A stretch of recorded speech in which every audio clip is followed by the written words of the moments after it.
Hi there, it's Beth with Senior Care Solutions, and it's been a crazy week in the United States. But we're not going to talk about that. We're going to stay in the zone and be in our happy place. Today, I wanted to talk about the different types of senior housing that is available as you age.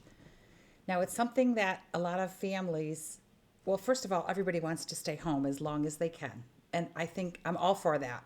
I really am, because after you've lived somewhere for, well, my mother lived in our family home for, I think she lived there like 50 years or more before I moved her here. So I do know what that's like. I know what it's like to just be in your own place, your comfort zone, so to speak. So I'm all for that. But you would have to have the right kind of care coming in if you plan on spending every day there until the very end. Um, but today I want to talk about the different options that are available. Of course, you've driven by in your neighborhood or in your travels and seen 55 and over communities and 62 and over communities. And those are really typically they're rentals, but here in my community, there's an entire, I don't want to call them tiny homes because they are not, but they're not large homes. They're like 2 bedroom plus a den, and they are not cheap. But I live outside Washington, so it is, nothing is around here. But certainly the options are there. So if you don't have children at home anymore and you are living alone, or it's just you and your significant other, these are great options. I mean, they're so beautiful. There was one that was listed for sale not too long ago, and I went through, and boy, did the prices jump since they started building them. About 8 years ago, they started building. And it's a lovely little community. They have access to all the trails. I believe because they're attached to our community, they're also able to use the pools that are available, the two pool community to the community here. But they also have their own community garden. There's like a dog walking area, and it's lovely. It really is. The other one is the apartments. There's a section that's also here that is for, I believe you've got to be 55 and over to submit an application to rent there.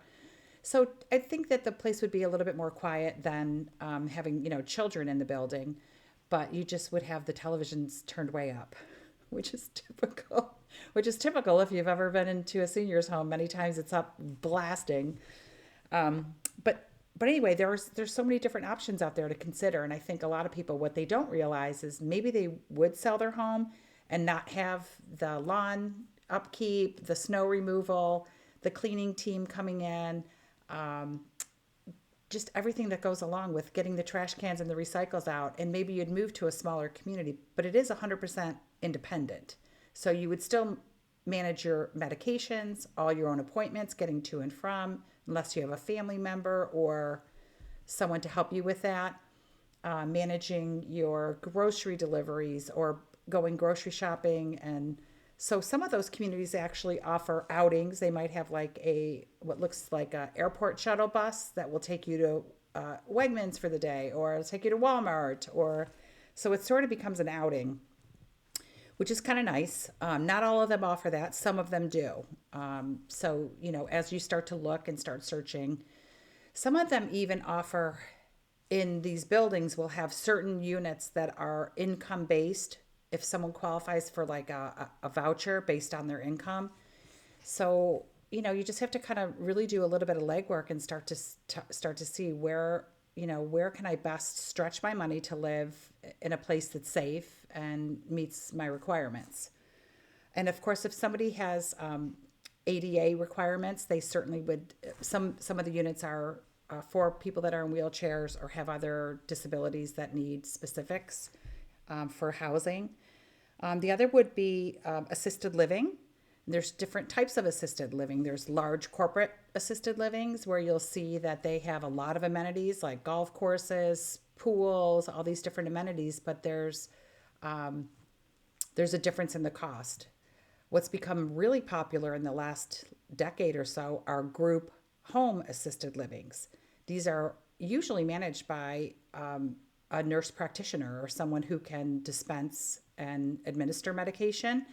So you do get a really great oversight from a medical standpoint, and they're small, so they're you get a high level of care too. There might be two full-time caregivers on during the day doing meals, activities, personal care for the residents.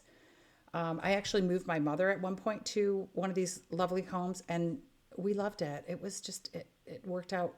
It worked out great. They had a little dog that lived there, and we were really happy. It was much closer to where I lived, so that was a really great option. So that's something that you can consider. You'd have to Google that or have someone look that up for you and see how far are these places from where I live. There could be an assisted living right in your neighborhood and you wouldn't even know it. You would not even. It's just a regular home and you have uh, your own private space. Sometimes you might share a bathroom with another resident in the home, but many times you have your own private home. I have a friend who owns a 10-bed mansion assisted living that has an elevator, and they have a gym in the basement, 24-hour caregiving, and she's a nurse that runs it. So the other is something that's called a CCRC. It's a continuing care retirement community where you can move in and rent sometimes like a small home or a cottage or a condominium with an entrance fee. And you have a ton of amenities. Again, it could be on a golf course. It could be that there's a number of amenities that are going to draw you in. And they'll care for you until the very end with your entrance fee. And any funds that are left over many times are sent back to the family members as a legacy from the parents. So if someone moved in and they went through the different various independent living, and then they went to assisted living, and then finally the nursing care component of the care, and there were resources left, then my understanding is that that would go back to the families. So you've got independent living, which is apartment living, or senior, 55 and 62 and over. Sometimes they're smaller homes, or sometimes they are apartments, but they're all 100% independent. And then you've got group home assisted living and larger assisted livings, which offer more amenities to you. And then what I just mentioned, which is the CCRC, the Continuing Care Retirement Communities, which have all of it built into one community. And then finally, there's the long-term care skilled nursing living. So this is typically for patients that do not have, that cannot live at home safely, or their medical needs require that they have 24-hour care available to them. Many times patients who just have a very high acuity, they might need injectables, or they're on IVs, or they have, a catheter. So, they can't be managed in an assisted living. The staff there just cannot do it. And most people will get discharged from an assisted living because of that.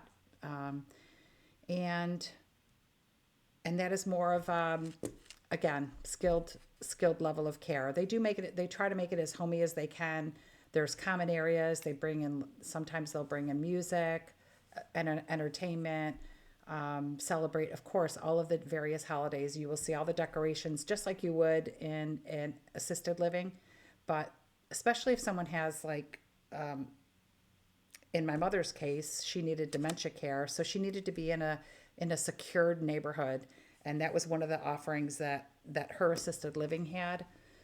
So that is something that a lot of people don't realize could be offered to them when they do a step up in care. They could start out independent and then go into the assisted portion of the community, and then finally go into like a dementia care secured neighborhood.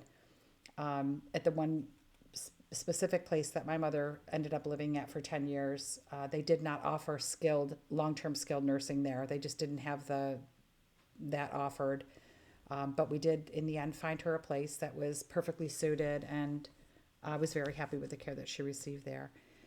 So that's all for today as far as the types of senior housing. I'm curious to hear if you had any questions about it, or if you had any comments about it. Please feel free to put it in the comment section. If you would like and subscribe, I would greatly appreciate it. I'm going to start twice weekly, if I can, doing regular videos as well as some shorts, and just hopefully using these last 20 years of my experience to help educate and just offer tips and things that I went through with my family. So I look forward to seeing you at the next video. Take care.